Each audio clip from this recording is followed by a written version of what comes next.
Bismillahirrahmanirrahim. Assalamualaikum warahmatullahi wabarakatuh.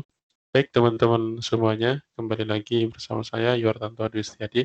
Mudah-mudahan teman-teman dalam kondisi sehat walafiat. Baik, pada kesempatan kali ini di Adarsu Asalis kita akan membuat narasi sederhana praktek dengan Maharah Alkitabah. Baik teman-teman semuanya, kita lanjut ke slide selanjutnya. Nah, inilah tujuan pembelajaran kita. Diharapkan siswa mampu membuat narasi sederhana bertemakan kegiatan sehari-hari teman-teman semuanya. Baik, nanti kita coba membuat karangan sederhana itu, membuat narasi. Bagaimana membuat narasi sederhana itu? Baik, Bismillah. Nah, inilah teman-teman semuanya. Yang pertama adalah ketika kita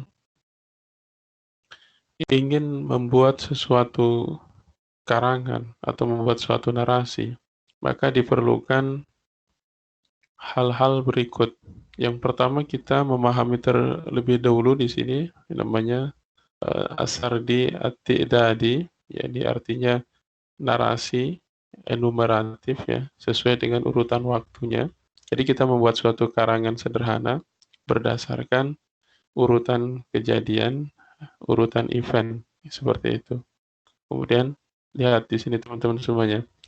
Ada beberapa unsur, yang pertama adalah orientasinya. Jadi, siapa dulu subjeknya yang akan kita buat seperti itu. Nah, biasanya yang pertama adalah siapanya. Subjeknya siapa? Sebenarnya orang. Saya atau nama tempat gitu kan, atau tempat itu semuanya Yogyakarta itu bla bla bla, atau saya ingin ABCD gitu, saya adalah siapa gitu kan, Yogyakarta itu begini-begini. Nah, nanti kejadian-kejadiannya seperti itu, ataupun waktu zaman dahulu, nah, seperti itu.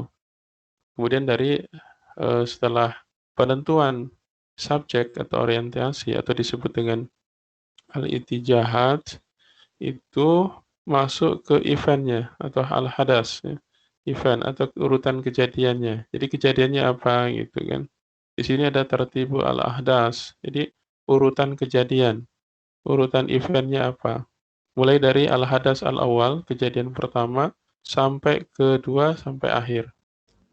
Sebagaimana yang kita sudah ketahui di contoh pada teks yang lalu, tentang menceritakan perjalanan Fatih As-Sudani, Fatih orang Sudan itu. Kemudian setelah kita bisa mengurutkan atau tartib al-ahdas sesuai dengan kejadian waktunya, kemudian kita membuat suatu kesimpulan atau penegasan ya dari kegiatan-kegiatan atau kejadian-kejadian yang sudah kita urutkan.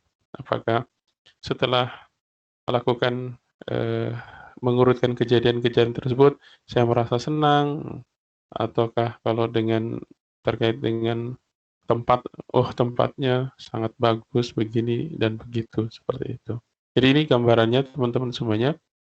Jadi sardi at-ti'dad atau narasi sistematik ya, diurutkan berdasarkan waktu kejadiannya. Maka ada 3 unsur. Yang pertama adalah unsur al-itijahat atau kita menentukan subjeknya, siapa orangnya, atau tempatnya, atau waktunya, kapan.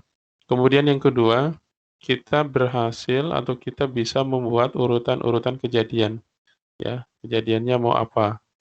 Kemudian yang terakhir yaitu penegasan atau seperti kesimpulannya. Baik, kita langsung masuk ke slide selanjutnya. Yang pertama adalah langkah membuat narasi sesuai dengan urutan kejadian. Yang pertama kita membuat subjek yang akan dijelaskan. Jadi kita tahu siapa orangnya. Namanya saya eh, siswa Man Batam. Kemudian urutan kejadiannya pada hari A saya melakukan kegiatan belajar. Kemudian sesudah itu saya bermain sepak bola. Kemudian sesudah itu saya pulang ke rumah. Nah, jadi kemudian kesimpulannya apa? Kesimpulannya saya merasa senang dengan eh, pembelajaran bahasa Arab atau pembelajaran yang teman-teman sukai seperti itu. Ini apa namanya, membuat narasi simpel ya, sederhana. Nanti kita akan praktekkan, jadi teman-teman akan praktekkan. Oke, baik. Sekarang teman-teman semuanya, ini contoh yang sudah kita pelajari di teks tentang As-Safar ya. Di sini ada Fatih As-Sudani. Jadi yang dimaksud dengan menentukan subjek adalah ini siapa orangnya. Kalau tadi kan kita bilang siapanya. Ini Fatih As-Sudani menjadi subjeknya. Nah, jadi apa namanya, pokok bahasannya adalah Fatih ya. Fatih As-Sudani huwa talibun fil madrasah as-sanawiyah bi Madinati Al-Khurtum sampai akhir. Bahwa safara ma'ailatihi ila Indonesia fi ayyamil al-ijazah as-saifiyah. Nah, seperti ini. Ini membuat semacam satu kalimat ya. Satu kalimat ya, itu untuk menentukan subjeknya siapa. Kemudian teman-teman semuanya yang harus dilakukan ketika kita membuat suatu asar di tadi atau narasi berdasarkan sistem urutan kejadian, maka teman-teman membuat urutan kejadian pertama apa? Ya kalau di sini contohnya Safara Fatih wa ilatuhu ila Indonesia yaumal ahad.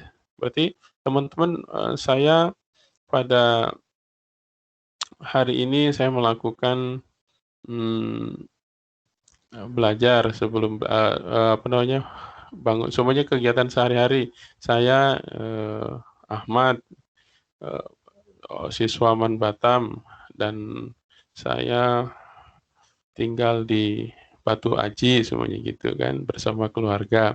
Kemudian al-hadas al-awal, eh, pada hari Senin saya bangun pagi, kemudian saya mandi, membantu orang tua. Nah, itu kalian buat semacam kegiatan pertamanya apa. Kemudian setelah itu saya berangkat ke sekolah untuk kejadian yang keduanya. Nah, kemudian setelah itu di sekolah, berarti kejadian ketiganya saya di sekolah belajar bersama Pak Yuartanto, belajar bahasa Arab dan lain sebagainya. Kemudian akhirnya teman-teman sesudah teman-teman urutkan al-hadas ya, al-ahdas tadi, maka kemudian teman-teman buat kesimpulannya.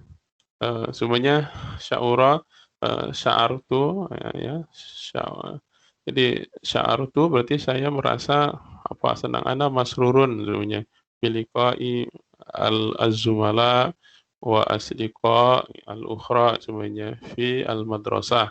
Itu bisa seperti itu. Jadi inilah membuat narasi itu sebetulnya simpel dan mudah sebenarnya. Tinggal kita mau gerakkan tangan kita untuk melakukan penulisan. Baik teman-teman, itu saja simpel ya untuk membuat narasi atau semacam karangan sederhana. Nah sekarang latihannya, saya minta teman-teman untuk tuliskan kegiatan hari-hari teman-teman selama di rumah. Jadi berarti ini al-ittihadnya siapa? Nama nama masing-masing. Semuanya saya Maryam semuanya. Saya siswa kelas berapa, tinggal di sini, tinggal di Batam bersama siapa. Nah, silakan tulis ya, silakan tulis. Kemudian kejadian pertamanya bangun tidur apa gitu. Kemudian habis itu saya pergi ke sekolah, belajar dan lain sebagainya. Kemudian terakhirnya saya merasa hari ini sangat bahagia seperti itu. Nah, silakan ditulis menggunakan bahasa Arab, ditulis menggunakan tangan teman-teman semuanya, dan jika ada kesulitan silakan teman-teman tanyakan atau kalian bisa langsung buat di Google Translate. Insya Allah teman-teman sudah familiar lah. Ketik di Google Translate bahasa Indonesianya, kemudian kalian pelajari bahasa Arabnya. Oke, kemudian ditulis dan kemudian dikirim melalui link kelas. Baik, eh, demikian mudah-mudahan bermanfaat. Kita berdoa, subhanakallahumma wa bihamdika asyhadu an la ilaha illa anta astaghfiruka wa atubu ilaik. Terima kasih. Assalamualaikum warahmatullahi wabarakatuh.